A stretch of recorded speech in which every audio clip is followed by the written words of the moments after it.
কাসেদের মনে হলো জাহানারার কথাবার্তায় আগের সেই আন্তরিকতা নেই। বাড়িতে এসেছে যখন বসাতে হবে, তাই বসতে বলছে সে। সামনে জাহানারা আর পেছনে শিউলি আর কাসেদ পাশাপাশি। শিউলি চাপা স্বরে শুধালো, আপনার কি হয়েছে বলুন তো? সেই তখন থেকে কেমন যেন গুম হয়ে আছেন। কাসেদ বলল, ও কিছু না। জাহানারা পিছনে ফিরে জিজ্ঞেস করলো, আমাকে কিছু বললেন কি? কাসেদ সংক্ষেপে বলল, না। হাঁটতে কষ্ট হচ্ছে ওর, দেহটা কাঁপছে, বুকের মধ্যে একটা চিনচিনে ব্যথা, যন্ত্রণা। কাসেদের মনে হলো এই মুহূর্তে এখান থেকে ছুটে দূরে কোথাও পালিয়ে যেতে পারলে যেন কিছুটা শান্তি পেত ও, স্বস্তি পেত।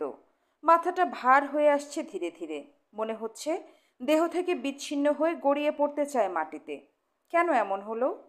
পা থেকে মাথা পর্যন্ত এক নজর জাহানারাকে দেখে নিল কাসেদ। আজ ওকে আগের চেয়ে অনেক বেশি সুন্দর দেখাচ্ছে, অনেক আকর্ষণীয়। ওর চোখের আর মুখের লাবণ্য অনেক বেড়ে গেছে। কথার মধ্যেও আশ্চর্য পরিবর্তন। কাসেদের মনে হলো সে যেন আরও বেশি করে এই মুহূর্তে ভালোবেসে ফেলেছে ওকে।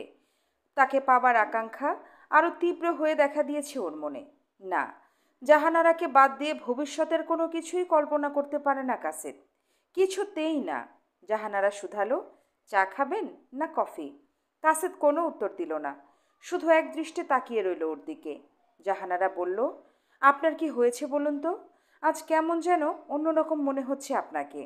কাসেদ মনে মনে ভাবল, পরিবর্তন আমার মধ্যে নয়, তোমার মধ্যে এসেছে। তুমি আগের সেই মেয়েটি নেই, সম্পূর্ণ ভিন্ন। কিন্তু মুখে বলল, আমার শরীরটা ভালো নেই। সে কি, অসুখ করেনি তো? জাহানারার চোখে মুখে আতঙ্কের ছায়াপাত হলো। হাত বাড়িয়ে ওর কপাল স্পর্শ করে দেখল সে। বলল, কই, টেম্পারেচার নেই তো।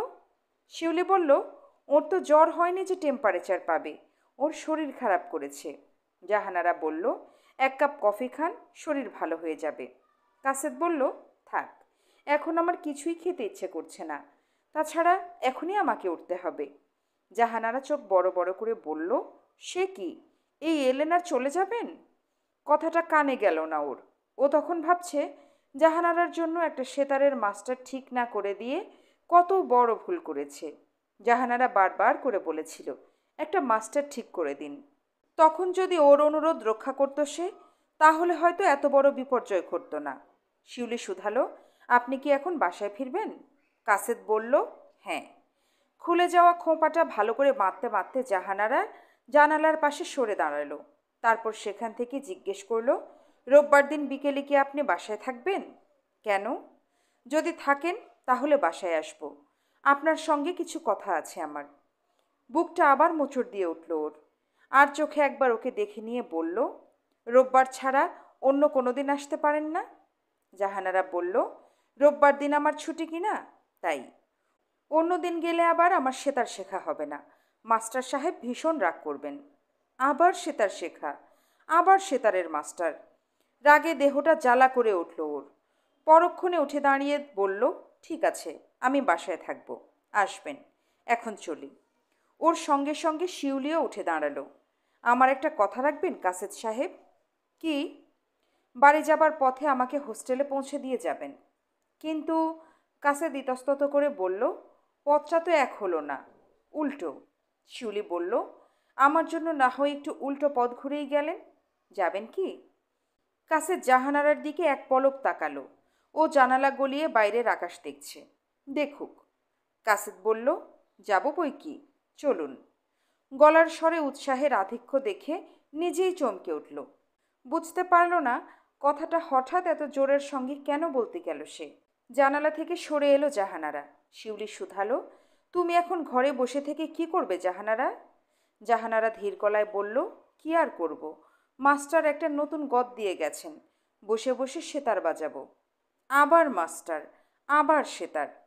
শিউলিকে সঙ্গে নিয়ে বাইরে বেরিয়ে এলো কাসেদ। কিছুই ভালো লাগছে না তার। মনটা একেবারে শূন্য হয়ে গেছে ওর। আকাশে অনেক তারা জ্বলছে, রাস্তায় অনেক লোক, বাতাসে কার বাগানের মিষ্টি গন্ধ আসছে ভেসে। কিন্তু এর কোনো কিছু দিয়ে এই শূন্যতা ভরানো যাবে না। শুনছেন? সহসা কাসেদ বলল, আপনার প্রস্তাব মেনে নিয়েছি। আপনিও আমার একটা কথা শুনে রাখুন আজ। কি কথা? শিউলির দু চোখে ঔৎসুক্য ভিড় করেছে এসে। কাসেদ মৃদু গলায় বলল, আমার সঙ্গে একটু বেড়াবেন, ঘুরবেন যেখানে যেখানে আমি চাই। আজ বড় একা একা লাগছে আমার।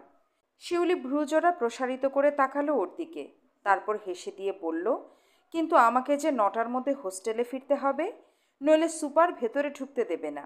শেষে অনেক ঝামেলা পোহাতে হবে। কাসেদ ম্লান হেসে বলল, আমি যদি আপনার জন্য উল্টো পথ পাড়ি দিতে পারি, আপনি আমার জন্য এই ঝামেলার ঝুঁকিটা নিতে পারেন না? কিন্তু কেন বলুন তো? কণ্ঠে ঈষৎ বিস্ময় নিয়ে শিউলি শুধালো, আজ হঠাৎ বেড়াতে ইচ্ছে করলো কেন আপনার, বিশেষ করে আমাকে সঙ্গে নিয়ে? কাসেদ সহসা কোনো জবাব দিল না। নীরবে কি যেন ভাবল। জাহানারা, কেন এমন করলে তুমি? তোমাকে ভালোবেসে পরিপূর্ণ ছিলাম আমি। যেদিকে তাকাতাম ভালো লাগতো আমার। আজ আকাশের নীল আর নিয়নের আলো সব কিছু বিবর্ণ মনে হচ্ছে আমার চোখে। কেন, কেন এমন হলো জাহানারা? আমি জাহানারা নই, শিউলি। শিউলি মিটমিট হাসছে। কপালে কয়েকটা ভাঁজ পড়েছে ওর। কাসেদ অপ্রস্তুত হয়ে গিয়ে বলল, না মানে, কথাটা শেষ করল না সে। সহসা শিউলির একখানা হাত নিজের হাতে তুলে নিয়ে আবেগ ভরা কলায় কাসেদ বলল, আচ্ছা বলতে পারেন আমি যা চাই তা পাইনি কেন? হাতখানা সরিয়ে নিল না শিউলি। মৃদু চাপ দিয়ে শুধু বলল, চাওয়া পাওয়ার সঙ্গে সাপে নেউলের সম্পর্ক রয়েছে যে। এই দেখুন না, আমি চাই ছেলেদের সঙ্গে বন্ধু হিসাবে মিশতে, আর ওরা চায় আমাকে ঘরের গিন্নি হিসেবে পেতে। ভাবুন তো কেমন বিচ্ছিরি ব্যাপার। শিউলি হাসল শব্দ করে। কিন্তু আপনাকে যদি গিন্নি হিসেবে কেউ পেতে চায়, সেটা কি অন্যায়? ওর হাতে একটা নাড়া দিল শিউলি। শিউলি বলল, একতরফা চাওয়াটা অন্যায় বই কি? কথাটা তীরের ফলার মতো এসে বিঁধল বুকে। শিউলি কি বলতে চায় জাহানারার সঙ্গে একতরফা প্রেম করে অন্যায় করেছে কাসেদ? না, আপনার সঙ্গে একমত হতে পারলাম না আমি। কাসেদ জোরের সঙ্গে বলল, ভালোবাসা অন্যায় নয়, সে একতরফা হোক কিংবা দুতরফা। হাতখানা ওর হাত থেকে টেনে নিয়ে অপূর্ব কণ্ঠে বলল, ধরুন আমি যদি আপনাকে ভালোবাসি, আপনি কি তা সহজ করে নিতে পারেন? অবশ্য আপনাকে ভালোবাসতে যাওয়ার কোনো প্রশ্নই আসে না। কেন, কেন বলুন তো? শিউলের কথার জবাব দিতে গিয়ে বিচলিত বোধ করল কাসেদ। সে বুঝে উঠতে পারল না, আর 5টি ছেলেকে যদি ভালোবাসা যেতে পারে, ওকে কেন নয়? শিউলি কিছুক্ষণ স্থির চোখে তাকিয়ে রইল ওর দিকে। তারপর বলল, এসব কেনর উত্তর দেয়া কঠিন কাসেদ সাহেব। আমার তরফ থেকে বলতে গেলে বলতে হয়, আপনি বন্ধু হিসেবে অত্যন্ত ভালো, কিন্তু প্রেমিক হিসেবে নন। বলে মুখ টিপে হাসল সে। নিজেকে বড় অসহায় মনে হলো কাসেদের। হাত পাগুলো ভেঙে আসছে। না, আমি তো বন্ধু হিসেবে জাহানারাকে পেতে চাই নে। আমি চাই আরও আপন করে, একান্তভাবে নিজের করে। কেন, কেন আমাকে ভালোবাসতে পারা যায় না? আবেগের চাপে গলাটা ভেঙে আসছে তার। আপনি কি মনে করেন? কথাটা শেষ করতে পারল না কাসেদ। শিউলির হাসির শব্দে থেমে গেল। শিউলি বলল, আপনার কি যেন হয়েছে আজ? এসব বাদ দিয়ে এখন বাসায় ফিরে যান, আমারও হোস্টেলে যেতে হবে।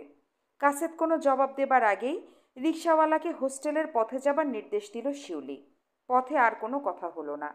শিউলি চুপ, ঠোঁটের কোণে শুধু একটুখানি হাসি, মাঝে মাঝে জেগে আবার মিলিয়ে যাচ্ছে। কাসেদ নীরব, মাথাটা ভীষণ ব্যথা করছে ওর। সারা রাত ঘুমালো না সে। সকালের স্নান সেরে এসে বড় সাহেবের কাছে একখানা দরখাস্ত লিখল কাসেদ। দিন 7 ছুটি চাই। এ 7 দিন কোথাও বেরোবে না সে। একা ঘরে বসে থাকবে, শুধু ভাববে আর ভাববে। কেন এমন হলো? আগামী রোববার বাসায় আসবে বলেছে জাহানারা। কেন আসবে? কিছু কথা আছে তার। কি কথা? একবার ডেকেছিল সেতারের মাস্টার ঠিক করে দেবার জন্যে। এবার হয়তো বলবে, মাস্টারের সঙ্গে আমার বিয়ের আয়োজন করে দাও। কাসেদ যেন এজন্যই জাহানারার জীবনে এসেছিল। দরখাস্তখানা লিখে পকেটে রাখলো কাসেদ। 7 দিনের ছুটি চাই তার। যদি না দেয় তাহলেও চাকরি ছেড়ে দিবে সে। কি হবে 10টা থেকে 5টা পর্যন্ত গাধার খাটুনি খেটে? তার চেয়ে লিখবে সে। দিন রাত শুধু লিখবে আর লিখবে, সেই ভালো। দরখাস্ত নিয়ে অফিসে এসে খবর শুনে বোবা হয়ে গেল কাসেদ। বড় সাহেব আবার বিয়ে করেছেন। বিয়ে করেছেন মকবুল সাহেবের মেজো মেয়েকে। আগেই জানতাম এ না হয়েই পারে না। 1 নম্বর কেরানি বিশেষ জোরের সঙ্গে বললেন, বলিনি আমি এই যে এত ছোটাছুটি, এর পেছনে কিছু আছে, দেখলেন তো? অ্যাকাউন্ট্যান্ট বললেন, আমারও তাই সন্দেহ হয়েছিল, বলে একটা লম্বা হাই তুললেন তিনি। কিন্তু কি বলেন, ব্যাপারটা ঠিক বিশ্বাসযোগ্য বলে মনে হয় না। দুনিয়াতে কত মেয়ে থাকতে কিনা ওই কালো কুৎসিত মেয়েটাকে। কথাটা শেষ করলেন না তিনি, অঙ্গভঙ্গি দিয়েই বাকিটুকু বুঝিয়ে দিলেন। 1 নম্বর কেরানি হাসলেন কাসেদের দিকে তাকিয়ে। কাসেদ নিজেও খবরটা বিশ্বাস করতে পারছিল না। সেদিন মকবুল সাহেবের বাড়িতে সন্ধ্যার আবছা আলোয় আবিষ্কার করা মেয়েটি এখন গিন্নি সেজে বড় সাহেবের বাড়িতে এসে উঠেছেন ঘর সংসার করার জন্য। ইচ্ছে করলেও ওকে কাসেদও বিয়ে করতে পারত। তাহলে এখন বড় সাহেবের ঘরে না থেকে মেয়েটি থাকতো কাসেদের ঘরে। অফিস শেষে বাড়ি ফিরে গেলে ছুটে এসে দরজা খুলে দিত সে। হেসে বলতো, ফিরতে এত দেরি হলো যে? কাসেদ গম্ভীর গলায় বলতো, এক গাদা কাজ, ফেলে কি করে আসি বলো তো? বলতে বলতে এক হাতে দরজাটা বন্ধ করে দিত সে, আর অন্য হাতে কাছে টেনে নিত তাকে। কিন্তু এসব কি চিন্তা করছে কাসেদ? গা ঝাড়া দিয়ে উঠে দাঁড়িয়ে বেয়ারার হাতে দরখাস্তখানা বড় সাহেবের কাছে পাঠিয়ে দিল কাসেদ। একটু পরে বড় সাহেব ডেকে পাঠালেন। কাসেদ ভাবছিল কি বলে ছুটি নেবে, কিন্তু বড় সাহেবের মুখের দিকে তাকিয়ে সব ভাবনা মুহূর্তে দূর হয়ে গেল। অবাক হয়ে তার দিকে কিছুক্ষণ চেয়ে রইল সে। কোট প্যান্ট নয়, আজ পায়জামা পাঞ্জাবে পরে অফিসে এসেছেন তিনি। সারা মুখে পরিতৃপ্তির উজ্জ্বল আভা, দু চোখে আনন্দের অপূর্ব ঝিলিক, যেন জীবনে এই প্রথম প্রেমে পড়েছেন বড় সাহেব। তার এই রূপ আর কখনো দেখেনি কেউ। সাহেব মৃদু গলায় শুধলেন, হঠাৎ ছুটি চাইছেন, কি ব্যাপার? কাসেদ বলল, মায়ের ভীষণ অসুখ, সারাক্ষণ তার কাছে থাকতে হচ্ছে, তাই। কথাটা সম্পূর্ণ সত্য না হলেও একেবারে মিথ্যে নয়। সাহেব উৎকণ্ঠা জানিয়ে বললেন, ভীষণ অসুখ? সে কি, ভালো দেখে ডাক্তার দেখিয়েছেন তো? মাথা নেড়ে সম্মতি জানালো কাসেদ। বলল, ডাক্তার বলেছে সবসময় রোগীর কাছে কাছে থাকতে। তাই তো। কথাটা শেষ করলো না সে। টেবিলের ওপর থেকে কলমটা তুলে নিয়ে দরখাস্তের এক পাশে কি যেন লিখলেন বড় সাহেব। বললেন, ছুটি আমি দিয়ে দিচ্ছি, কিন্তু এর মধ্যে মায়ের শরীর যদি ভালো হয়ে আসে তাহলে অফিস করবেন এসে, নইলে অনেক কাজ জমা পড়ে থাকবে। দরখাস্তখানা টেবিলের এক পাশে রেখে দিয়ে বেয়ারাকে ডাকবার জন্য বেল টিপলেন বড় সাহেব। তাকে সালাম জানিয়ে ধীরে ধীরে বাইরে বেরিয়ে এলো কাসেদ। রোববার দিন আসবে বলেছিল জাহানারা, এলো না। সকাল থেকে বাসায় অপেক্ষা করেছে কাসেদ। সকাল গড়িয়ে দুপুর হলো, দুপুর পেরিয়ে বিকাল, তখনও না আসায় বিচলিত বোধ করল সে। এবার মনে হলো হয়তো সে আর আসবে না। কাপড় পরে বাইরে বেরোবার তোড়জোড় করলো, কিন্তু কাপড় পরা হয়ে গেলে মনে হলো যদি সন্ধ্যার পর আসে তাহলে? কাসেদকে ঘরে না পেয়ে হতাশ হয়ে ফিরে যাবে জাহানারা। কে জানে কি কথা বলার আছে তার। এমনও তো হতে পারে শিউলি যা বলেছে তার সবটুকু মিথ্যা। হায় খোদা, তাই যদি হতো! ভাবতে গিয়ে আর বাইরে বেরোনো হয় না তার। কিন্তু সন্ধ্যার পরেও এলো না জাহানারা, রাতেও এলো না। বিরক্ত হয়ে রাত 10টার সময় বাইরে বেরিয়ে পড়েছে কাসেদ। ফিরেছে রাত 2টো বাজিয়ে। সে রোববার না এলেও পরের রোববার এলো জাহানারা, তখন বিকেল। ঘরে এসে মায়ের মাথার কাছে বসল সে। অসুস্থ মা অনুযোগ ভরা কণ্ঠে বললেন, এতদিন পরে এলে মা? জাহানারা মৃদু গলায় বলল, কাঁদছিল। কাঁদছিল না, হাতে ছিল। অদূরে দাঁড়ানো কাসেদ আনমনে বিড়বিড় করে উঠল। মা অত্যন্ত স্নেহের দৃষ্টিতে দেখছিলেন তাকে, আর ফিরে তাকাচ্ছিলেন কাসেদের দিকে। মা কি চান আর এই মুহূর্তে তিনি মনে মনে কি ভাবছেন তা ভালো করে জানে কাসেদ। যারা ধর্মপ্রাণ, খোদা নাকি তাদের মনোবাঞ্ছা পূরণ করে থাকেন। তবে কি মায়ের বাসনা বাস্তবে রূপ পাবে? কাসেদকে বিয়ে করতে পারবে জাহানারাকে? ওহ, এসব কি ভাবছে সে? মা আর জাহানারার সামনে থেকে সরে নিজের ঘরে চলে এলো কাসেদ। একটা বিষয় সে এখনো বুঝতে পারছে না। আজ আসার পর থেকে কাসেদের সঙ্গে এখনো একটা কথাও বলেনি জাহানারা। বললে নিশ্চয়ই ওর সম্মানহানি হতো না। সেতারের মাস্টারকে যদিও বিয়ে করতে চায়, করুক না, তাতে কাসেদের কোনো বক্তব্য থাকবে না। ব্যথা যদি সহ্য করতে হয়, নীরবে সহ্য করবে সে। পাশের ঘরে মা আর জাহানারা কি আলাপ করছে সব এ ঘর থেকে শুনতে পাচ্ছে কাসেদ। মা এখন নাহারের বিয়ের কথা শোনাচ্ছে তাকে। ওর বিয়ের কথা পাকা করে দিলাম মা, দিন তারিখ আসছে সপ্তাহে ঠিক হবে। ছেলেটি বড় ভালো। জাহানারা শুধালো, ছেলেটি কি ঢাকাতেই আছে? মা বললেন, হ্যাঁ, ঢাকায় বাসা আছে ওর। জাহানারা বলল, তাহলে ভালোই হলো, সব সময় আপনার কাছে কাছে থাকবে। তা মা, আমি যতদিন বেঁচে আছি ওকে চোখের আড়াল করছি নে। বিয়ের পরেও ও আমার কাছে থাকবে। মা ভাঙা গলায় বললেন, ও আমার ডান হাত, ও কাছে না থাকলে আমি চোখে দেখি নে। বড় ভালো মেয়ে, লক্ষ্মী মেয়ে, অমনটি আর হয় না। বলতে গিয়ে একটা দীর্ঘ নিঃশ্বাস ছাড়লেন তিনি, কিন্তু থামলেন না। আবার বললেন, মেয়েদের ৫টা ১০টা স্বাদ আহ্লাদ থাকে, ওর তাও নেই। কোনোদিন মুখ ফুটে কিছুই চায়নি সে আমার কাছে। বলতে গিয়ে একেবারে কেঁদে ফেললেন তিনি। কান্নায় বন্ধ হয়ে এলো তার কণ্ঠস্বর। নাহার ডাকলো, মা। জাহানারা নীরব। কি বলবে হয়তো সে বুঝে উঠতে পারছিল না। আঁচলে চোখ মুছে মা বললেন, যাও, এবার তুমি ও ঘরে গিয়ে বসো। নাহার, মা আমার, ওদের জন্য ২ কাপ চা বানিয়ে দে। কাছের বিছানায় বসে বসে এতক্ষণ ওদের আলাপ শুনছিল। উঠে দাঁড়িয়ে জানালার পাশে সরে গেল সে। দরজার দিকে পিছন ফিরে থাকায় সেদিককার কিছুই যেন এখন সে দেখতে পাচ্ছে না। দেখছে বাইরের আকাশ, যদিও সজাগ মন তার পিছনেই পড়ে আছে। জাহানারার পায়ের শব্দ শোনা গেল এ ঘরে। জানালার ওপর আরও ঝুঁকে এলো সে। শব্দ থেমে গেছে। কাছে দাঁড় চোখে একবার তাকালো পেছনে। ঘরের মাঝখানে এসে দাঁড়িয়েছে জাহানারা, দেখছে ওকে। ধীরে ধীরে ঘুরে দাঁড়ালো কাসেদ। ও, আপনি? ও কখন এসেছে যেন জানে না সে। জাহানারা মৃদু গলায় শুধালো, অমন তন্ময় হয়ে কে দেখছিলেন বাইরে? কিছু না, এমনি দাঁড়িয়েছিলাম। সরে এসে বিছানায় বসলো কাসেদ। বসুন। চেয়ারটা টেনে জাহানারা বসলো। গত রোববার দিন আসবো বলেছিলাম, হঠাৎ একটা কাজ পড়ে যাওয়ায় আসতে পারেনি। যেন কৈফিয়ত দিচ্ছে সে। কাসেদ বলল, অবশ্য আমিও বাসায় ছিলাম না, একটা কাজে সারাদিন বাইরে থাকতে হয়েছিল। মিথ্যে কথাই বলল সে। কেন যে বলল, হঠাৎ তার কোনো যুক্তিসঙ্গত কারণ নিজেও খুঁজে পেল না। জাহানারা হেসে বলল, তাহলে না এসে ভালোই করেছি। কি বলেন?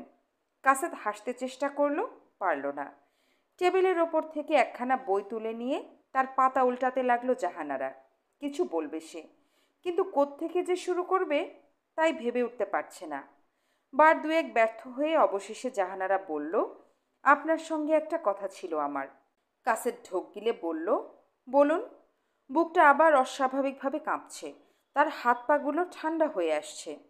বইটা বন্ধ করে জাহানারা বলল, আপনি হয়তো জানেন না যে শিউলি একটা ছেলেকে ভালোবাসত। না? না তো। কাসেদ অবাক হয়ে তাকালো জাহানারার দিকে। সে বুঝতে পারল না জাহানারা হঠাৎ শিউলির প্রসঙ্গ নিয়ে কথা বলছে কেন। স্বল্প বিরতি নিয়ে জাহানারা আবার বলল, ছেলেটি এখন ইটালিতে আছে, ফাইন আর্টসের ছাত্র সে। কিন্তু কিছু বলতে গেল কাসেদ। ওকে থামিয়ে দিয়ে জাহানারা আবার বলল, 2 বছরের ট্রেনিংয়ে গিয়েছে সে, ফিরে এলে ওদের বিয়ে হবে। কিন্তু সে তো কোনোদিন বলেনি আমায়। ঈষৎ বিস্মিত স্বরে কাসেদ বলল, আজ আপনার কাছ থেকেই প্রথম শুনছি। জাহানারা স্থির দৃষ্টিতে কিছুক্ষণ তাকিয়ে রইল ওর দিকে। তারপর টেনে টেনে বলল, আপনি জানেন না বলেই আপনাকে জানানো প্রয়োজন, নইলে। সে থেমে গেল হঠাৎ। কাসেদ ইতস্তত করে বলল, কিন্তু এসব আপনি কেন বলছেন আমি ঠিক বুঝতে পারছি না। আপনি অবুঝ নন। জাহানারা পরক্ষণে বলল, কাউকে ভালোবাসতে যাওয়ার আগে তার সব কিছু জেনে নেওয়া উচিত, নইলে পরের দিকে অশেষ অনুতাপে ভুগতে হয়। বলতে গিয়ে চোখে মুখে রক্ত এসে জমেছে তার। কথাগুলো জড়িয়ে আসতে চাইছে বারবার। কাসেদ চমকে উঠল। কিছু বলতে যাবে এমন সময় চা হাতে নাহার এসে ঢুকলো ঘরে। দুজনের দিকে 2 কাপ চা বাড়িয়ে দিতে গিয়ে উভয়ের দিকে তাকালো নাহার।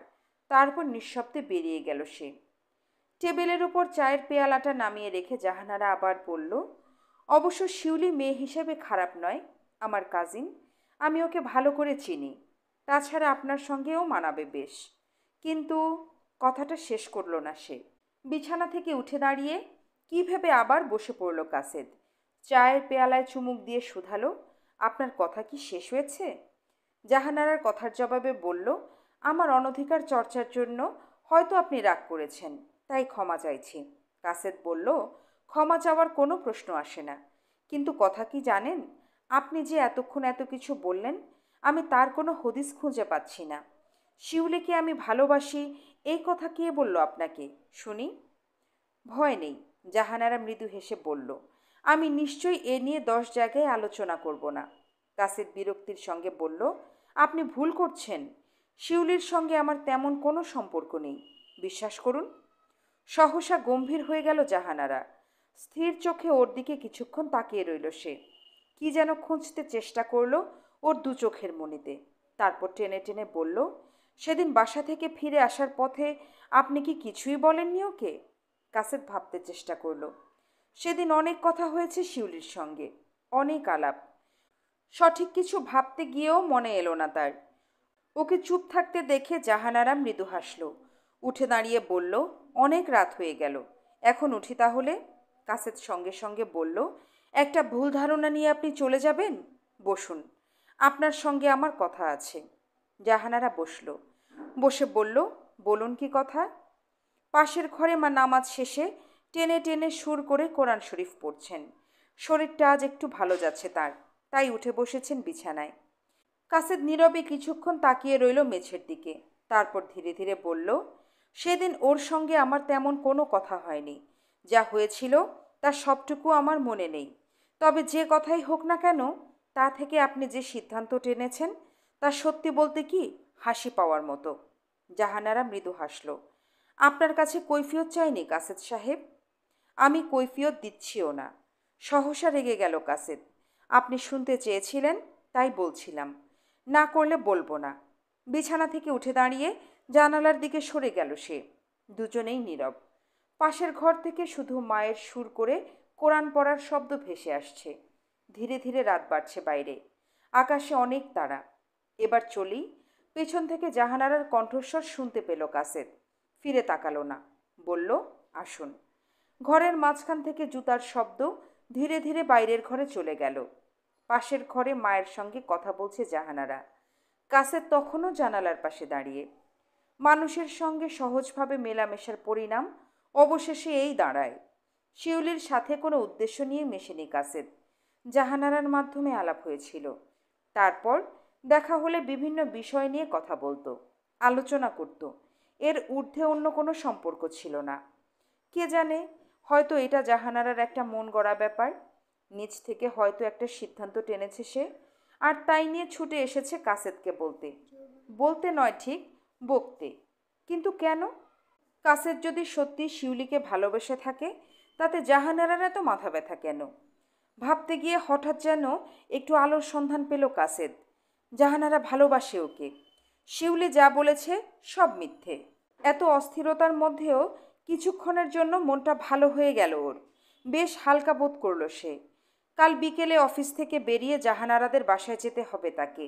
ওকে বুঝিয়ে বলতে হবে সব। তুমি যা ভেবেছ তার সবটুকু মিথ্যে জাহানারা। শিউলির সঙ্গে আমার তেমন কোনো সম্পর্ক নেই। যদি কিছু থেকে থাকে সে তো তোমার সঙ্গে। আমি তোমাকে ভালোবাসি জাহানারা। না, তা হয় না। মাস্টার সাহেবের সঙ্গে আমার বিয়ে, সব ঠিক হয়ে গেছে। জাহানারা অটল। না জাহানারা, একবার চেয়ে দেখো, তোমাকে ভালোবেসে আমি যে নিঃশেষ হয়ে গেলাম। আমি একটি মেয়ে কজনকে ভালোবাসবো বলুন তো? জাহানারার চোখে মুখে কৌতুক। শুধু আমাকে, শুধু আমাকে জাহানারা। গাছেদের গলার স্বর কাঁপছে, বুকের নিচে যন্ত্রণা। বাইরে কাক ডাকছে। বোধহয় ভোর হয়ে এলো। বিছানা ছেড়ে উঠে বসলো কাসেদ। চোখ জোড়া জ্বালা করছে, মাথা ঘুরছে, সারা দেহে ঘাম ঝরছে ওর। মা আর নাহার চাপা স্বরে কথা বলছে পাশের ঘরে। ভোর হবার অনেক আগে ঘুম থেকে ওঠে ওরা। সাংসারিক আলাপ আলোচনাগুলো এই সময় বিছানায় শুয়ে শুয়ে সেরে নেয়। কলতলায় গিয়ে অনেকক্ষণ ধরে মাথায় জল ঢালল কাসেদ। মাথা তুলতে দেখে নাহার তোয়ালে হাতে পেছনে দাঁড়িয়ে। হাত বাড়িয়ে তোয়ালেখানা ওকে দিল নাহার। আস্তে করে বলল, সাবান এনে দেব? তোয়ালেখানা হাতে নিয়ে কাসেদ বলল, না। নাহার আর দাঁড়ালো না। যেমন নিঃশব্দে এসেছিল তেমনি চলে গেল সে। ঘরে এলে মা শুধলেন, কী রে, আজ এত সকাল সকাল উঠলি যে? কাসেদ সংক্ষেপে বলল, এমনি। বেলা 9টার সময় অফিসে যাবার জন্য বেরুচ্ছে। মা কাছে ডাকলেন। পাশে বসিয়ে গায়ে মাথায় হাত বোলালেন ওর। বললেন, আজ একটু তাড়াতাড়ি বাসায় ফিরে আসিস বাবা, আমার কেমন যেন লাগছে। কাসেদ বলল, ভেবো না মা, তুমি খুব শীঘ্রই ভালো হয়ে যাবে। মা ম্লান হাসলেন। বাসা থেকে বেরিয়ে খানিকটা পথ এসেছে, একখানা রিকশা এসে থামলো সামনে। শিউলি বসে। মিটিমিটি হাসছে সে। মুহূর্তে বিগত বিকেলের কথা মনে পড়ে গেল কাসেদের। বাহ, বেশ তো। রিকশা থেকে দ্রুত নেমে এসে শিউলি বলল, আমি এলাম আপনার বাসায় আর আপনি চলে যাচ্ছেন? আপনার কোনো বাঁধন নেই। আমাকে অফিসে চাকরি করে খেতে হয়। যথাসম্ভব গম্ভীর হবার চেষ্টা করল কাসেদ। শিউলি বলল, সে আমি জানি। আর এও জানি আপনি একজন অনুগত কেরানি, কাজ ফেলে বসে থাকেন না। মিষ্টি করে কথাটা বলল সে, বলে হেসে উঠল তার স্বভাবসুলভ ভঙ্গিতে। কাসেদ তেমনি গম্ভীর স্বরে বলল, বাসায় মা আছেন, নাহার আছে, যান না। ওদের সঙ্গে গল্প করে বেশ কিছুটা সময় কাটবে আপনার। আমি ওদের কাছে আসিনি, তা আপনি জানেন। শিউলির কণ্ঠস্বর সহসা পাল্টে গেল। কাসেদ ইতস্তত করে বলল, তাহলে কার কাছে এসেছেন? তাও আমাকে বলতে হবে? ভ্রুজোড়া বিস্তারিত করে অপূর্ব ভঙ্গিতে হাসল শিউলি। তাহলে শুনুন, আমি আপনার কাছে এসেছি এবং আপনার কাছেই আসি। কিন্তু কেন? উত্তেজিত গলায় শুধালো কাসেদ। আপনার সঙ্গে আমার এমন কোনো সম্পর্ক নেই যার জন্য আপনি আমার কাছে আসতে পারেন। সারা মুখ কালো হয়ে গেল শিউলির। ঠোঁটের কোণে একশত হাসি জেগে উঠল ধীরে ধীরে। তারপর সেই হাসি অতি সূক্ষ্ম ঢেউ তুলে ছড়িয়ে পড়ল তার সম্পূর্ণ ঠোঁটে, চিবুকে, চোখে, সারা মুখে। শিউলি মৃদু গলায় বলল, রাস্তায় দাঁড়িয়ে ঝগড়া না করে আসুন, রিকশায় উঠুন। ভয় নেই, আপনাকে নিয়ে আমি কোথাও পালিয়ে যাব না। অফিসে নামিয়ে দিয়ে আমার হোস্টেলে ফিরে যাব। কাসেদ বলল, আমি রোজ হেঁটে যাই, আজও যেতে পারবো।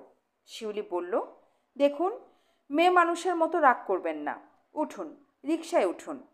শিউলির চোখের দিকে তাকিয়ে এবার আর না করতে পারল না কাসেদ। নীরবে উঠে বসল সে।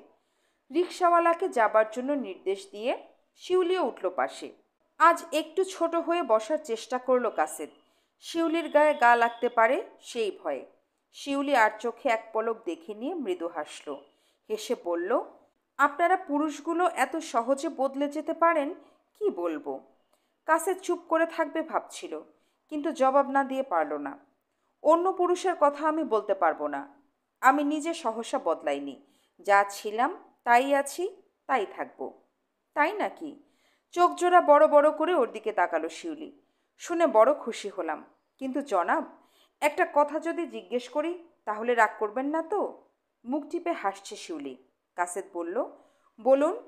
ক্ষণকাল চুপ করে থেকে শিউলি ধীরে ধীরে বলল, সেদিন বিকেলে সেই একসঙ্গে রিকশায় চড়ে হাতে হাত রেখে বেড়ানো আর মাঝে মাঝে কি দু একটা কথা বলা, এর সবটুকুই কি মিথ্যে? মুখখানা নুইয়ে ওর চোখে চোখে তাকাতে চেষ্টা করল শিউলি। কাসেদ নীরব। সহসা কোনো উত্তর দিতে পারল না সে। একটু পরে কি ভেবে বলল, আপনি যা ভাবছেন সে অর্থে মিথ্যে। আমি কি ভেবেছি তা আপনি বুঝলেন কি করে? কারণ আমি জেনেছি সব। কাসেদ বিরক্তির সঙ্গে বলল, জাহানারা এসেছিল বাসায় কাল বিকেলে। শিউলি হঠাৎ গম্ভীর হয়ে গেল। অনেকক্ষণ চুপচাপ কি যেন ভাবল সে। রিকশাটা কাসেদের অফিসের কাছাকাছি এসে পৌঁছেছে। শিউলি আস্তে করে বলল, সেদিন আপনি একটা অনুরোধ করেছিলেন, আমি রেখেছিলাম। আজ আমার একটা কথা আপনি রাখবেন? ওর কণ্ঠস্বরে আশ্চর্য আবেগ। নড়ে চড়ে বসে কাসেদ শুধালো, কি কথা বলুন। শিউলি ধীর গলায় বলল, আজ বিকেলে আমি নিউ মার্কেটের মোড়ে আপনার জন্য অপেক্ষা করব। আপনি আসবেন, কিছু কথা আছে আপনার সঙ্গে। আসবেন তো? রিকশা থেকে নেমে কিছুক্ষণ নীরবে দাঁড়িয়ে রইল কাসেদ। তারপর মৃদুস্বরে বলল, চেষ্টা করব। চেষ্টা করব নয়, অবশ্যই আসবেন। ততক্ষণে অফিসের দোরগোড়ায় পা দিয়েছে কাসেদ।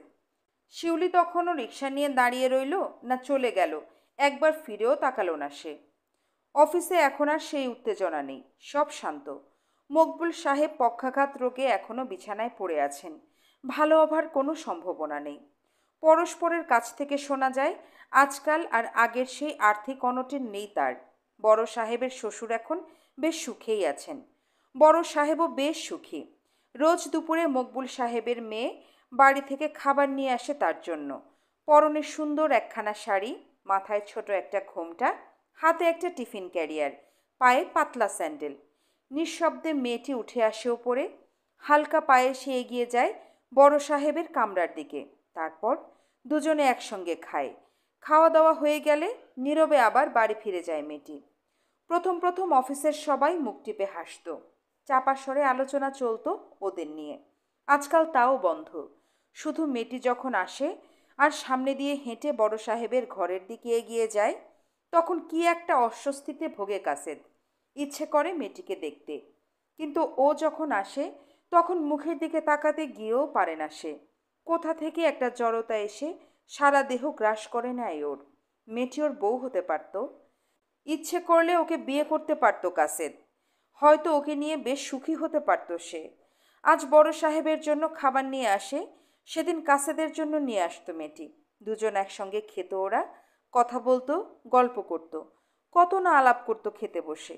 কিন্তু জাহানারা, জাহানারা, এ কী করলে তুমি? অফিসের কাজ করতে বসে একটুও মন বসলো না ওর।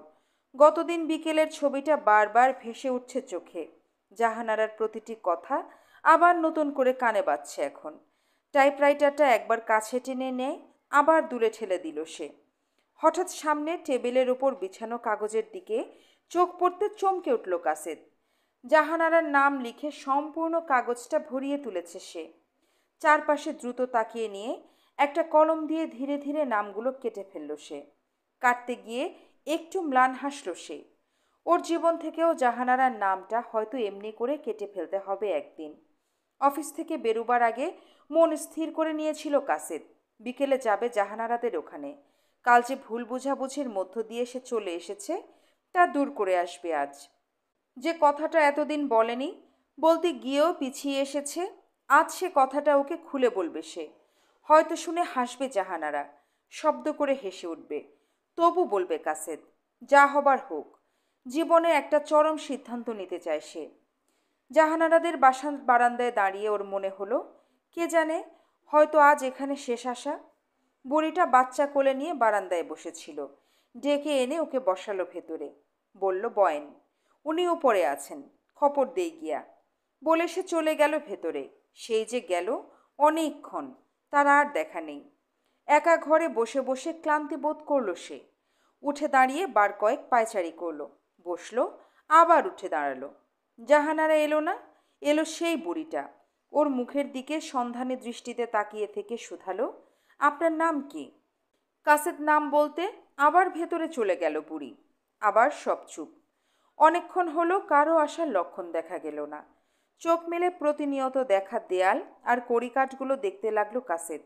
কিভাবে জাহানারার সঙ্গে আলোচনা শুরু করা যেতে পারে মনে মনে একবার তার মহড়া করে নিল। তবু কেউ আসে না। অবশেষে এলো। জাহানারা নয়, বুড়িটিও নয়, ওদের বাচ্চা চাকরটা। চেয়ার ছেড়ে উঠে দাঁড়ালো কাসেদ। চাকরটা মৃদু হেসে বলল, আপাজানের শরীর খারাপ, আজ দেখা হবে না, অন্যদিন আসতে বলছে। শরীর খারাপ বলে নিচে নেমে এসে একবার কাসেদের সঙ্গে দেখাও করতে পারল না জাহানারা। এর আগে জন নিয়েও ওর সঙ্গে বাইরে বেরিয়েছে সে। কাসেদ নিষেধ করলেও আমলে নেয়নি।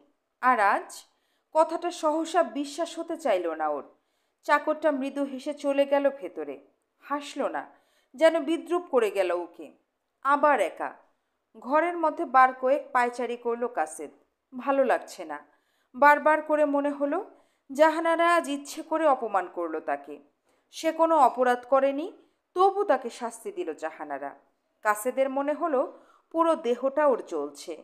অপমান আর অনুশোচনার তীব্র জ্বালা যেন পাগল করে তুলেছে তাকে। কেন ওকে ভালোবাসত গেল সে? ওর তুলনায় সালমা অনেক বড়, অনেক উদার মনের মেয়ে। দেখতে শুনতেও সে খারাপ নয়। প্রাণ ভরে কাসেদকে ভালোবাসত সালমা। মুহূর্তের জন্য কাসেদের মনে হলো, সালমার ডাকে সেদিন সাড়া না দিয়ে মস্ত বড় ভুল করেছে সে। আর শিউলি, শিউলির কথা মনে হতে কাসেদের মনে পড়ল, সন্ধ্যার আগে আগে শিউলি ওর জন্য অপেক্ষা করবে বলেছে নিউ মার্কেটের মোড়ে। শিউলির পাশে জাহানারাকে আজ অনেক ছোট মনে হলো কাসেদের। শিউলির হাসি, কথা, আলাপের ভঙ্গি আর বাচ্চা মেয়ের মতো ব্যবহার, সব সুন্দর, অন্তত জাহানারার চেয়ে। সন্ধ্যার স্বল্প আলোয় শিউলিকে ছায়ার মতো মনে হলো। রাস্তার পাশে নীরবে দাঁড়িয়ে সে। উচ্ছ্বাস নেই, উচ্ছলতা নেই। মৃদু হেসে শুধু শুধালো, এলেন তাহলে? ভেবেছিলাম আর হয়তো আসবেন না। কাসেদ বলল, আমি তো না করিনি। ওর এলোমেলো চুল, ছন্নছাড়া দৃষ্টি আর ক্লান্ত মুখের দিকে সন্ধানী চোখে কিছুক্ষণ তাকিয়ে রইল শিউলি। কাসেদ ম্লান গলায় জিজ্ঞেস করল, অমন করে কি দেখছেন? হাতের ব্যাগটা এ হাত থেকে অন্য হাতে সরিয়ে নিতে নিতে শিউলি বলল, আপনাকে দেখে মনে হচ্ছে যেন এইমাত্র লড়াইয়ের ময়দান থেকে পালিয়ে এসেছেন। কাসেদ বলল, অনেকটা তাই। শিউলি বলল, তার মানে? কাসেদ বলল, লড়াই শুধু রাজার সঙ্গে রাজার, এক জাতের সঙ্গে অন্য জাতের, আর এক দেশের সঙ্গে অন্য দেশেরই হয় না। একটি মনের সঙ্গে অন্য একটি মনের লড়াইও হয়। শিউলি মুখ টেপে হাসল। তার মানে আপনি এতক্ষণ অন্য একটি মনের সঙ্গে পাঞ্জা লড়ছিলেন, তাই না? শিউলি থামল, থেমে আবার বলল, সে মনটি কার জানতে পারি কি? কাসেদ নীরবে কিছুক্ষণ তাকিয়ে রইল তার দিকে, তারপর ধীরে ধীরে বলল, সে মনও আমার, আমার নিজের। একজন চায় স্বার্থপরের মতো শুধু পেতে, অন্যজন পেতে জানে না, জানে শুধু দিতে। বিলিয়ে দেওয়ার মধ্যেই তার আনন্দ। শেষেরটাকে আমার ভালো লাগে। কথার মাঝখানে বাধা দিয়ে শিউলি বলল, আপনার, আমার, আমাদের মধ্যে কোথায় যেন একটা মস্ত বড় মিল আছে। কোথায়? আস্তে করে শুধালো কাসেদ। শিউলি মিষ্টি করে বলল, তা তো জানি না। ওর শান্ত মুখখানার দিকে তাকিয়ে বড় ভালো লাগলো কাসেদের। মৃদু গলায় সে বলল, একটা কথা বলবো বলে মনের সঙ্গে অনেক লড়াই করেছি। কি কথা? শিউলি চোখ তুলে তাকালো ওর দিকে। কাসেদ কি ভেবে শুধালো, আপনি কেন ডেকেছিলেন তা তো বললেন না। কেন ডেকেছি তা তো আমি নিজেও জানি না, শুধু জানি ডাকতে ইচ্ছে করছিল। হয়তো কিছু বলবো ভেবেছিলাম, কিন্তু সহসা চুপ করে গেল শিউলি। কাসেদ বলল, আমি কিন্তু বলবো বলেই এসেছি। বলুন। চলুন আমরা দুজনে বিয়ে করি। এক নিঃশ্বাসে কথাটা বলে ফেলল কাসেদ। যে কথাটা জাহানারাকে বলার জন্য দীর্ঘদিন ধরে মনের সঙ্গে লড়াই করছিল, সে কথাটা শিউলিকে মুহূর্তের মধ্যে বলে দিল সে। শিউলি চমকে উঠল। দুজনে নীরব, কারো মুখে কথা নেই। কাছে দূরে অনেক লোক হাঁটছে, হাসছে, কথা বলছে, চিৎকার করে ডাকছে একে অন্যকে। তবু মনে হলো গোরস্থানের নির্জনতা যেন আচ্ছন্ন করে রেখেছে আশেপাশের মুখরতাকে। শিউলের ঠোঁটের এক কোণে একশত হাসি জেগে উঠল সহসা। সে হাসি ধীরে ধীরে ছড়িয়ে পড়ল তার পুরো ঠোঁট, চিবুকে, চোয়ালে, সারা মুখে। মুহূর্তে শব্দ করে হেসে উঠল শিউলি। আপনি কি আজ অসুস্থ? না, মোটেই না। তাহলে এসব কি বলছেন? যা তুমি চাও, আজ সকালেও চেয়েছিলে। আমি তাই বলছি শিউলি। শিউলি আবার হাসল। মনে হচ্ছে আমার চাওয়া না চাওয়া সবটুকুই আপনি জানেন। আজকের সকালটা যদি মিথ্যে না হয়ে থাকে, তাহলে বলবো জানি, এবং সবটুকুই জানি। আর আমি বলি আপনি কিছুই জানেন না। শিউলি গম্ভীর হয়ে এলো। মুখে এখন হাসির চিহ্নটুকুও নেই। ম্লান গলায় সে বলল, আমাকে আজ পর্যন্ত কেউ চিনতেই পারল না। কেন জানি না, সবাই ভুল বুঝে আমায়। হয়তো এই আমার ভাগ্যে লেখা ছিল। এসব কি বলছো শিউলি?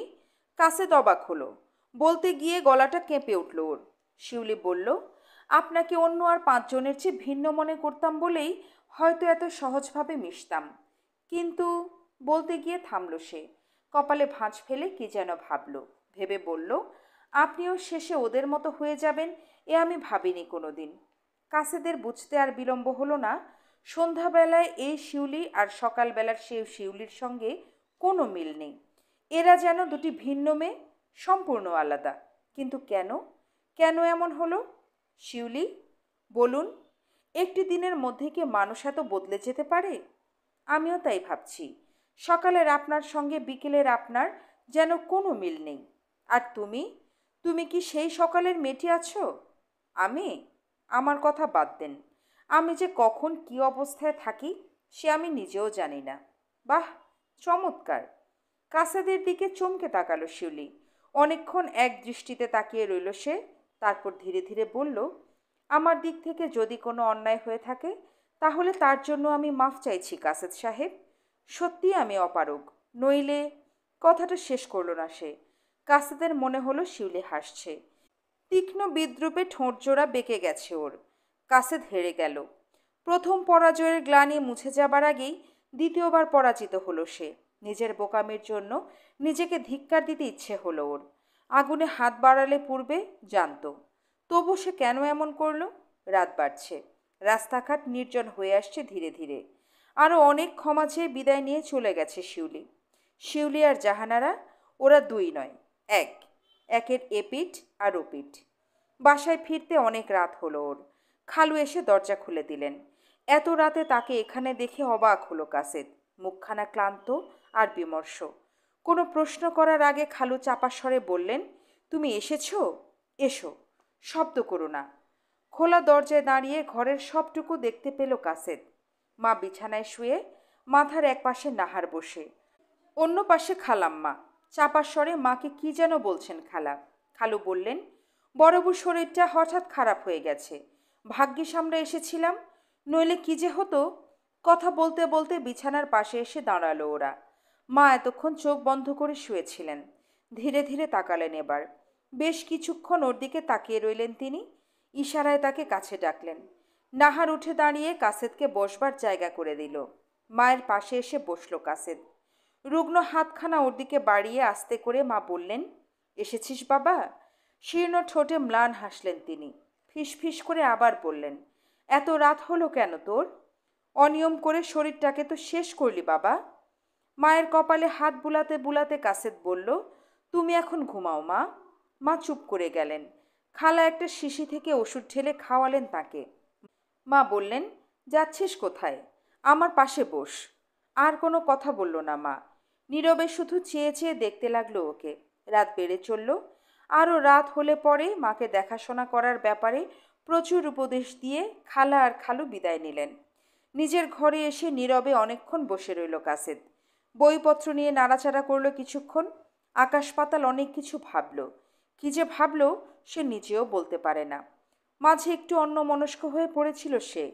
নাহার এসে দাঁড়ালো দরজায়। মা ডাকছেন আপনাকে। কাসেদ উঠে দাঁড়ালো। মা শান্তভাবে শুয়ে আছেন বিছানায়, দেহটা সাদা লেপে ঢাকা। একটুও নড়ছেন না তিনি। কাছে আসতে মা বললেন, বস, তোকে কতগুলো কথা বলার জন্য ডেকেছি। কাসেদ বলল, এ কি কথা বলার সময় মা? তোমার এখন ঘুমানো উচিত, নইলে শরীর খারাপ করবে যে। মা ম্লান হাসলেন, বললেন, শরীর আমার ঠিক আছে বাবা। বলে কিছুক্ষণ থামলেন তিনি। কপালে ফোঁটা ফোঁটা ঘাম জমছিল। আঁচল দিয়ে সেগুলো মুছে নিয়ে বললেন, আমার একটা কথা মনে রাখিস, খোদা আমাদের এই দুনিয়াতে পাঠিয়েছেন। মারা যাবার পরে আমরা সবাই তার কাছেই ফিরে যাব। খোদা তাদেরই ভালো চোখে দেখেন যারা ধর্মকর্ম করে, কোরআন হাদিস মেনে চলে। তোর বাবা, বলতে গিয়ে গলাটা ধরে এলো তার। একটা দীর্ঘশ্বাস ছেড়ে বললেন, তোর বাবা কোনো দিনও মানেননি তুই তার মতো হবি, এ আমি চাইনে। আবার থামলেন মা। কড়িকাঠের দিকে এক দৃষ্টিতে তাকিয়ে থেকে কি যেন ভাবলেন। তারপর বিড়বিড় করে বললেন, দুনিয়াটা কিছু না বাবা, এখানে লোভ করতে নেই, তাহলে আখেরে ঠকতে হয়। মায়ের গলার স্বরটা ধীরে ধীরে ছোট হয়ে আসছে। কষ্ট হচ্ছে কথা বলতে। নাহার পায়ের কাছে বসে। কাসেদ তার মুখের কাছে ঝুঁকে পড়ে বলল, তুমি এখন চুপ করো মা, ঘুমোও। মা শুনলেন কি না বোঝা গেল না। অন্য মনস্ক চোখ জোড়া কড়িকাঠ থেকে নামিয়ে এনে তিনি বললেন, আরেকটা কথা বাবা, আমি যখন মারা যাব তখন লক্ষ্য রাখিস আমি যেন কলেমা পড়তে পড়তে মরি। আর আমি মরে গেলে কবর দেবার সময় বাইরের কোনো লোককে আমাকে দেখাস নে বাবা। মা থামলেন।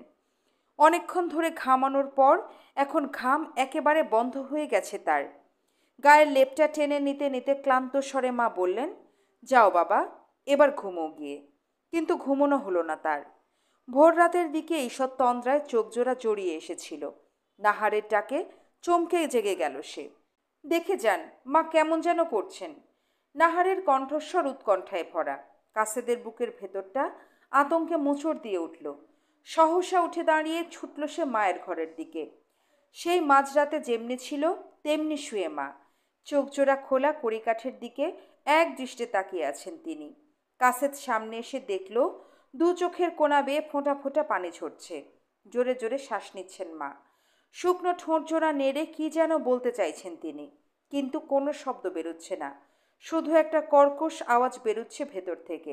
কাসেদ ডাকলো, মা। মা আবার চেষ্টা করলেন কিছু বলতে, বলতে পারলেন না। অসহায়ের মতো চারপাশে এক পলক তাকালো কাসেদ। সহসা দেহটা কেঁপে উঠল তার। ভয় করতে লাগলো। একটা বাটি থেকে মায়ের মুখে এক চামচ পানি তুলে দিতে দিতে নাহার কাঁপা গলায় বলল, কালেমা পড়ো মা, কালেমা পড়ো। হঠাৎ মায়ের উপর ঝুঁকে পড়ল কাসেদ। ভাঙা ভাঙা গলায় সেও বলল, মা শুনছ? মা, কালেমা পড়ো। মা গো। কিছু বলার জন্য মা আপ্রাণ চেষ্টা করছেন। নাহার বলল, মা কালেমা পড়ো। কাসেদ বলল, মা, মা গো, কালেমা। সহসা মায়ের কণ্ঠস্বর শোনা গেল। মা বললেন, বাবা, আমি চললাম, তোরা সাবধানে থাকিস। মা চুপ করে গেলেন। চামচে করে দেয়া পানি মুখ থেকে চিবুক দিয়ে গড়িয়ে পড়ল বিছানার উপর। মা, মা গো বলে নাহার চিৎকার করে কেঁদে উঠল। কাসেদ হতভম্বের মতো দাঁড়িয়ে রইল বিছানার পাশে। বাইরে রাত ভোর হচ্ছে এখন। একটু আগে এখানে 3টি প্রাণী ছিল, এখন 2টো। একটি হারিয়ে গেছে সময়ের স্রোতে। কাসেদ কাঁদল না, কান্না এলো না তার। হঠাৎ যেন পাথর হয়ে গেছে সে। আজ সকালে খালু এসে নাহারকে নিয়ে গেছেন ওদের বাড়িতে। কাল ওর বিয়ে। মা মারা যাবার পর কটা দিন মেয়েটা একটানা কেঁদেছে। শেষের দিকে শুধু চোখ দিয়ে পানি ঝরত, কোনো আওয়াজ বেরোতো না। মায়ের শূন্য বিছানার পাশে বসে কি যেন ভাবত সে। আজ সেও চলে গেছে। যাওয়ার আগে পা ছুঁয়ে সালাম করে গেছে তাকে। ছোট্ট করে বলেছে, যাই। এখন এই বাড়িতে কাসেদ একা। চারপাশটা কেমন ফাঁকা লাগছে ওর। মনটা শূন্য। সারাদিন বাইরে বেরোলো না কাসেদ। বিছানায় শুয়ে শুয়ে কাটালো, একবার এপাশ একবার ওপাশ। আর সারাক্ষণ অনেক কিছু আর অনেক কথা ভাবল সে। অনেকের কথা মনে পড়ল। মায়ের বড় ইচ্ছা ছিল জাহানারাকে বউ করে আনবে। মুখ ফুটে কোনোদিন না বললেও বেশ বুঝতে পারত কাসেদ মায়ের ইচ্ছাটা গোপন ছিল না। কিন্তু জাহানারা থাক, যার নাম জীবন থেকে মুছে গেছে, তাকে স্মৃতির পাতায় ঠাঁই দিয়ে ক্ষতি ছাড়া লাভ নেই।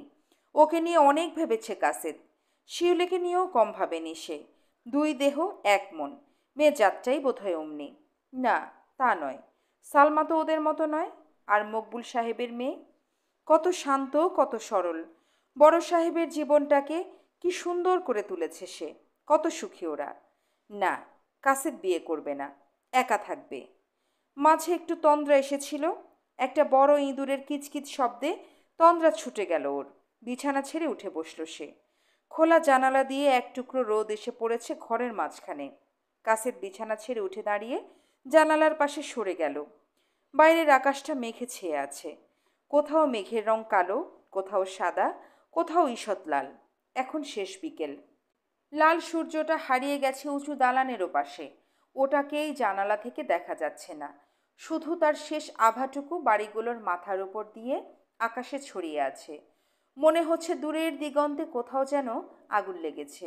তার উত্তাপ থেকে বাঁচার জন্য টুকরো মেঘগুলো ঊর্ধ্বশ্বাসে ছুটছে আরেক দিগন্তের দিকে। বাতাস বইছে জোরে। পাশের বাড়ির ছাদে মেলে দেয়া কুমারী মেয়ের হালকা নীল শাড়িখানা বাতাসে পতাকার মতো উঠছে পতপত করে। আরও দূরের আকাশে একটা চিল একা একা ঘুরছে। শেষ বিকেলের সোনালি আভায় মসৃণ পাখাটা চিকচিক করছে তার। পুরো শহরটা একটা থমথমে ভাব নিয়ে অপেক্ষা করছে। সহসা বাইরের দরজায় কড়াটা নড়ে উঠল। 1 বার, 2 বার, 3 বার। কাসেদ ঠিক ভেবে উঠতে পারল না এ সময় তার কাছে কে আসতে পারে। মা মারা যাবার পর প্রথম 2 দিন আত্মীয় স্বজন অনেকে দেখা করতে এসেছিল। আজকাল তারা আসে না। তবে কে আসতে পারে এমনি বিকেলে? দরজাটা খুলে দিতে কাসেদ অবাক হয়ে দেখল নাহার দাঁড়িয়ে। এক হাতে খোলা কপাটটা ধরে নীরবে দাঁড়িয়ে রয়েছে সে। পরনের সাদা শাড়িটায় হলুদ মাখানো, হলুদ ছড়ানো সারা দেহে তার। হাতে মেহেদি, গাঢ় লাল।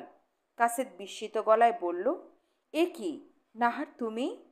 কোনো কথা না বলে নিঃশব্দে ভেতরে এলো নাহার।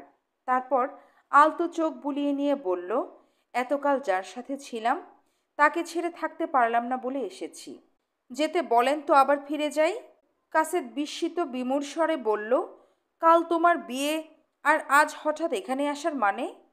নাহার নির্বিকার গলায় বলল, বিয়ে আমার হয়ে গেছে। কার সাথে? কাসেদ চমকে উঠল যেন।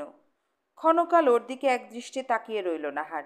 তারপর অত্যন্ত সহজ কণ্ঠে বলল, যার সাথে হয়েছে তার কাছেই তো এসেছি আমি। তাড়িয়ে দেন তো চলে যাই। কাসেদ বোবার মতো ফ্যালফ্যাল করে তাকিয়ে রইল ওর হলুদ মাখানো মুখের দিকে।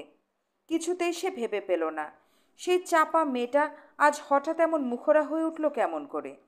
পেছনের দরজাটা বন্ধ করতে করতে সে শুধু মৃদু গলায় বলল, চলো, ও ঘরে চলো।